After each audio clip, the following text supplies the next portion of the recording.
Dylan here, creator of Casterscan. V2 just went out last week, so I wanted to do a quick update of what it is, why I even reference it as a block explorer, and where it's going.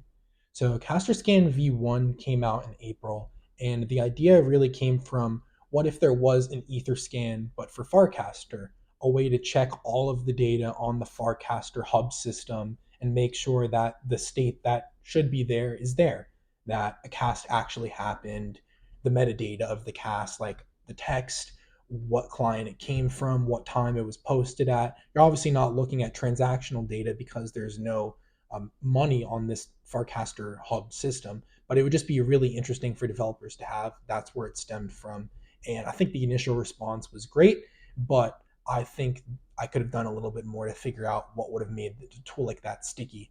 As the summer rolled around, I was thinking about what was going to make it more useful, started doing work on a redesign, and was really questioning myself what this block explorer analogy really means when you think about a block explorer again as that way to kind of like validate state that exists on any blockchain, but also have a publicly accessible archive or link of that data that you can always reference back to.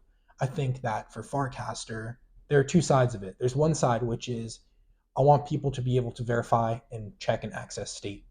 I think there's another side of it, which is Casterscan could be viewed as this power user client where Block Explorer doesn't always mean going to a static page in order to make sure that an event actually occurred, but it means going somewhere where you can dive deeper into those analytics, learn a little bit more, especially with a tool like Etherscan.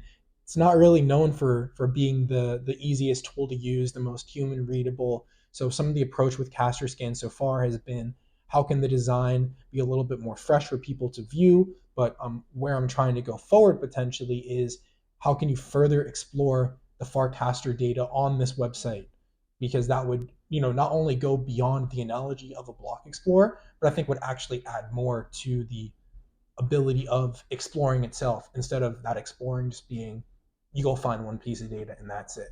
So I just wanted to touch on that a little bit. I'm really excited about the tool. I'm going to keep posting updates. And if you have anything, questions, comments, concerns, definitely make sure to drop me a line.